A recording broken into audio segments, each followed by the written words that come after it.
ایک صاحب مجھے بڑی بحث کر رہے ہیں لندن سے فون آیا, یار آپ گوروں کو لتاڑتے رہتے ہو, گوروں میں اتنی اچھائی ہیں گوروں میں. میں نے کہا میں ساری چیزیں گوروں کی بری نہیں کہتا, کہہ رہے مثلاً کوئی ایک تعریف کریں آپ. میں نے کہا گورے میں سب سے بڑی ہے وہ گورا ہے, ہم کالے ہیں, یہ بھی تو اچھائی ہے نا. میں کب کہہ رہا ہوں کہ ہر چیز گورے کی بری ہے, میں نے کہا وہ گورا ہے ہم کالے نہیں, تو مطلب اس کی نسبت تو بہرحال کالے ہیں نا. میں نے کہا ایسے گاڈ گفٹڈ کچھ چیزیں ہوتی ہیں جو اللہ نے گوروں کو بھی دے دی, دو چار اور بھی ہیں اچھی اچھی چیزیں. تو ہاں ایک صورت میں جو اللہ نے آپ کو نعمتیں دی ہیں وہ واقعی نعمتیں ہیں. یہ وہ جب ہیں کہ ان نعمتوں میں آپ شریعت سے دور نہیں ہو رہے بلکہ شریعت کے قریب ہو رہے ہیں. جیسے حضرت عثمان غنی کو اللہ نے مال دیا. حضرت عثمان غنی کے اثاثے 58 کروڑ روپے جو پاکستانی بنتے ہیں نا اس زمانے کی لاگت کے حساب سے, اس سے زیادہ تھے. سمجھتے ہو کہ نہیں سمجھتے ہو؟ 500 گھوڑے ایک جنگ میں دے رہے ہیں, ایسے تھوڑی ہو جاتا تھا.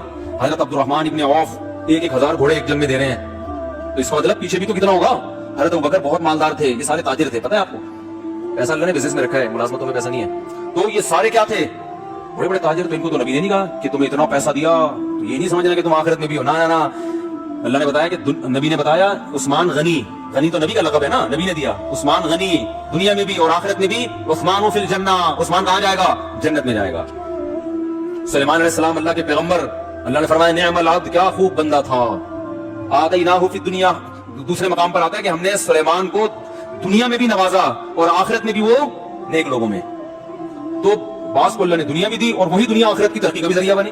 تو اگر آپ کے پاس پیسہ ہے اور اس پیسے میں آپ اللہ سے غافل نہیں ہو رہے تو اس کا مطلب یہ دنیا میں بھی اللہ نے آپ کو نوازا اور آخرت بھی انشاءاللہ آپ کو ملے گی. حضرت ابو ہریرہ رضی اللہ تعالیٰ نے ایک دفعہ نبی سے عرض کیا, یا رسول اللہ لوگ میرے اچھے کام کو دیکھ کے تعریف کر دیتے ہیں. ظاہر صحابہ کو ڈر تھا کہ ریاکاری نہ ہو جائے اور لوگوں کی تعریف تو تباہ کر دیتی ہے نا انسان کو. بعض دفعہ لوگ آپ کی تعریف کر رہے ہوتے ہیں, یہ اللہ کی طرف سے استدراج ہوتا ہے, ڈھیل ہوتی ہے کہ تمہارے اندر کوئی دمخم ہے نہیں پھر بھی لوگوں میں عزت دے دی, اس لیے کہ یہ جتنے گناہ ہیں نا ان کا دنیا میں ہی, یعنی تھوڑی بہت کوئی نیکی ہے تو دنیا میں اجر مل جائے آخرت میں نہ ملے. تو بعض دفعہ لوگوں کی تعریف, لوگوں میں عزت ملنا یہ نعمت نہیں ہوتی بلکہ یہ اللہ کی طرف سے ڈھیل ہوتی ہے. لیکن صحابہ کو جو دنیا میں تعریف ان کی گئی وہ ڈھیل نہیں بلکہ وہ اللہ کی نعمت, اور یہ بعض دفعہ دنیا میں ہوتا ہے. حضرت ابو ہریرہ نے کہا, یا رسول اللہ میں کوئی اچھا کام کرتا ہوں, لوگوں کو پتہ چل جاتا ہے, لوگ تعریف کرتے ہیں تو پریشان ہوئے. تو نبی نے فرمایا یہ دنیا میں اجر ہے اللہ کی طرف سے, اچھے کام کی وجہ سے عزت مل جانا, لوگ اچھے چرچے کریں, اچھی تعریفیں کریں, یہ ٹینشن کی بات نہیں ہے, اس پہ اللہ کا شکر ادا کرے. اے اللہ اصل تو آخرت ہے لیکن تو نے دنیا میں بھی مجھے عزت دے دی, تو عزت تو نعمت ہے نا. بعض لوگ کہتے ہیں نہیں عزت نہیں, ہمیں تو عزت نہیں چاہیے, خام خواہ کی فری بلا وجہ کی تواضع. بھائی کیوں نہیں چاہیے عزت؟ اسلام میں سب سے پہلے حفاظت کس کی ہے, عزت کی. اس کے بعد ہے پیسہ. پیسے کو اسلام نے دوسرے نمبر پہ رکھا, عزت کو بولو بھائی پہلے نمبر.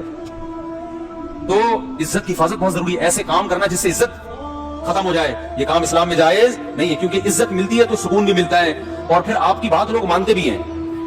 عزت چلی گئی تو پھر نہ آپ کی بات میں دمخم رہتا ہے نہ لوگ آپ کی بات سنتے ہیں. ہاں ناجائز طریقے سے عزت حاصل کرنا غلط ہے. تو عزت بھی اللہ کی نعمت اور دولت بھی اللہ کی نعمت, تو یہ اگر اللہ کے قریب کر رہی ہیں تو نعمتیں ہیں. تو حضرت ابو ہریرہ کو نبی نے کیا فرمایا رضی اللہ عنہ, فرمایا اللہ کی دنیا. آج ہم صحابہ کی تعریفیں کرتے ہیں تو دنیا میں کر رہے ہیں نا, تو یہ وہ دنیا میں اجر ہے جو اللہ نے دیا. علماء نے لکھا ہے کہ, اور یہ حدیث سے استدلال کیا ہے کہ جو اپنے ماں باپ کی خدمت کرتا ہے نا اللہ اس کو آخرت میں بعد میں نوازیں گے, دنیا میں پہلے نواز. اور میں نے اپنی زندگی میں اس کی صداقت دیکھی ہے. جس نے بھی ماں باپ کی خدمت کی نا اللہ نے دنیا میں بھی اس کو نوازا, ٹھیک ٹھاک طریقے سے نوازا. تو یہ دنیا میں بھی ہے. اب اس کا یہ مطلب نہیں کہ آخرت میں نہیں ملے گا, بھائی آخرت میں اس سے زیادہ ملے گا. تو ہاں دنیا کے لیے کرے نہیں, یہ کام کرے آخرت کے لیے.